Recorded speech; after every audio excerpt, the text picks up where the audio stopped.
throughout this turbulent journey. Here's to new beginnings and better days ahead. It's been about 10 months since my last update, and I didn't think I'd be writing another one.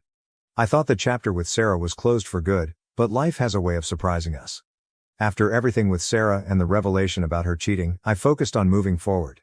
I threw myself into work, continued with therapy, and began rebuilding my social life. Things were going well. The promotion my boss hinted at came through, and I'm now leading my own team on a major project, which has been challenging but rewarding.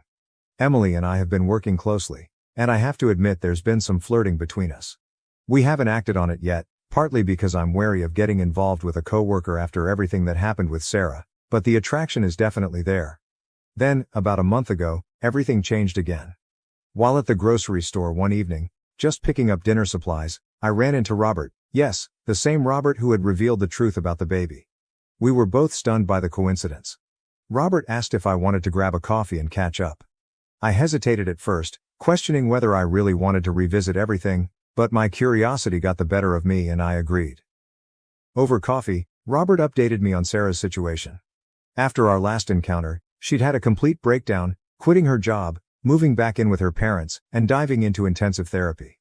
Robert had been in touch with her parents, feeling a sense of responsibility for her current state. He told me that Sarah had recently discovered she was pregnant again, and this time, it was definitely his child. Although they weren't rekindling their relationship, Robert intended to co-parent with her. I was filled with anger. Why should Sarah get to have a baby after deceiving me about the last one? Yet I also felt a sense of relief, glad that I wasn't in Robert's position, tied to Sarah for the foreseeable future. Robert seemed genuinely excited about fatherhood but admitted he was anxious about co-parenting with Sarah given their complicated past. He mentioned that Sarah had made significant progress in therapy, addressing her trust issues and manipulative behavior, but he remained cautious. Before we parted ways, Robert hesitated and said, "There's something else you should know. Sarah's been asking about you and wants to apologize in person for everything she did." I told Robert I'd think it over but made no promises. In the days following, I couldn't shake the thoughts of what Robert had shared. I discussed it with my therapist, trying to navigate my emotions. On one hand, I had no obligation to meet Sarah or hear her out. Her actions had been unforgivable, and I had every right to keep her out of my life. On the other hand, a small part of me wondered if hearing her apology might bring some closure. After much consideration, I decided to meet with Sarah. I figured facing it head-on was better than always wondering what if. I asked Robert to arrange the meeting, making it clear that this was a one-time occurrence. We met at a park on a Saturday. I chose a public park for our meeting, neutral ground to avoid any potential drama. When Sarah arrived, I noticed how different she looked, smaller and less confident. She sat on the bench next to me, maintaining a respectful distance. For a moment, we were silent. Then she took a deep breath and began. "I know nothing I say can undo what I did," she started. "But I want you to know how deeply sorry I am for everything. For the cheating, the lies, and for trying to trap you with a baby that wasn't yours. It was inexcusable, and I'll regret it for the rest of my life." She went on to explain that she had been diagnosed with borderline personality disorder, which shed light on but didn't excuse her past behavior. She spoke about the intensive therapy she was undergoing, learning to manage her emotions and insecurities in healthier ways. "I'm not sharing this to ask for forgiveness," she said. "I know I don't deserve that. I just wanted you to know that I understand how much I hurt you, and I'm doing everything I can to ensure I never treat anyone that way again." After she finished, I took a moment to collect my thoughts. I told her that while I appreciated her apology, forgiveness wasn't something I could offer, at least not yet. The wounds were still too fresh, and the betrayal too profound. However, I did express hope that she would continue her therapy and work on becoming a better person, especially now that she was going to be a mother. Sarah nodded, thanking me for listening and agreeing to meet. As she got up to leave, she paused and said, "I truly am happy for you. Robert told me about your promotion and about Emily. I hope things work out for you. You deserve to be happy." With that, she walked away. I remained on that bench for a long time, reflecting on what had just happened. It wasn't the dramatic showdown I might have imagined but rather a quiet closing of a chapter, a final end to that part of my life. In the weeks since our meeting, I've spent a lot of time thinking about Sarah, our relationship and everything that transpired. I've come to realize that while I may never forgive her actions, I can release the anger I've been holding on to. It's not about excusing what she did but about freeing myself from the negative emotions that have weighed me down. In my personal life, things are finally looking up. You might recall I mentioned some flirtation with Emily. About a week after my meeting with Sarah, Emily and I decided to address the situation directly.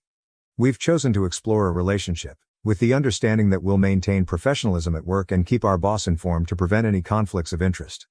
It's still early, but being with Emily feels refreshingly different from any past relationship. The trust and communication we have are levels beyond what I experienced with Sarah. We're taking it slow, aware of the potential challenges of dating a coworker, but so far, things have been promising. My friends and family have been very supportive of this new development. Mike even joked that he'd seen Emily and me ending up together ever since the crazy ex-girlfriend incident at the office. My parents are just glad to see me happy again. Work is going smoothly as well. The project I'm leading is progressing well, and my team has come together effectively. It's gratifying to see the results of our hard work starting to show. Regarding Sarah and Robert, I've chosen to keep my distance. Robert occasionally updates me, which I appreciate, but I've made it clear that I don't want to be involved in their lives. I wish them well, particularly for the sake of their child, but that chapter is firmly closed for me. To everyone who's followed my story from the start, thank you for your support and advice. Your input was invaluable, especially during those challenging times right after I discovered Sarah's deception. I'm uncertain about the future. My relationship with Emily is still new and its direction remains to be seen. My career is on an upward path, but I know there will be hurdles ahead. Life is inherently unpredictable. However, for the first time in a long while, I'm genuinely excited about what's to come. I feel like I've been given a fresh start, a chance to apply all the lessons I've learned and build a life that's truly fulfilling. This will be my final update on this matter. It's time to close this chapter and focus on the future. Thanks again to everyone for your support throughout this tumultuous journey. Here's to new beginnings, hard-earned wisdom, and the endless possibilities that lie ahead. Now to the next story, Story 3. Ex-wife cheated with golden child brother and had his child. Now, my family, which has always hated me, begs for money after my promotion. My ex-wife cheated on me with my golden child brother and had his baby. Now, my family, who always despised me, is begging for money after my recent promotion. I, a 29-year-old man, divorced my 27-year-old wife 2 months ago. She had been having an affair with my estranged brother, also 27, and 4 months ago I discovered the truth when she revealed her pregnancy. She initially tried to convince me that the baby was ours, but my brother's frequent visits made me suspicious. I decided to check her phone, confronted her with the evidence, and she confessed to the affair, having no other choice. My family and I had been estranged since I left home at 18. They always treated me like an outsider, while my brother was the golden child. I vividly remember a party that was supposed to be for me, but turned out to be a celebration for my brother. When I confronted my parents about it, they told me they didn't want my brother to feel left out after my acceptance letter and that I should focus on uplifting him instead. That moment broke me and I vowed never to return to them. I put myself through college with loans and a job, then rented a small apartment with a friend after graduation. I never spoke to my parents during this time, and they didn't reach out to me either. Last year, my brother contacted me online, asking if I wanted to reconnect with him and our parents, who supposedly missed me. A lot had changed since I left home, including my marriage to my ex-wife 2 years ago. Despite my comfortable life, I hadn't moved on from my family's past treatment, so I agreed to meet them. Our initial reunion was awkward and uncomfortable, but they seemed to be making an effort to mend our relationship, so I felt obliged to reciprocate. I invited them to my home, which turned out to be my first mistake, as it introduced my brother to my ex. They met, started an affair, and she got pregnant. I was ecstatic when I initially thought the baby was mine. However, my brother's increased visits after the pregnancy announcement raised my suspicions. His behavior, like touching my wife's pregnant stomach and speaking to it, made me uncomfortable. My ex downplayed it, but I couldn't shake the suspicion that my brother had a deeper connection to the baby than he was admitting. 6 months into the pregnancy, I decided to go through her phone while she was asleep. What I found confirmed my worst fears. The text between my ex and my brother proved that the baby was actually his, and they had been together for quite some time. My ex had no intention of ever letting me know the baby wasn't mine.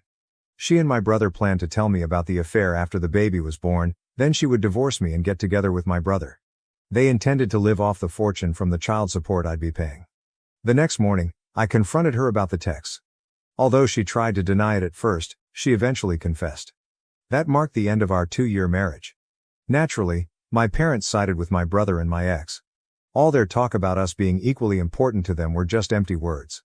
When my ex and my brother announced our divorce on social media and her decision to marry him, my entire family fully supported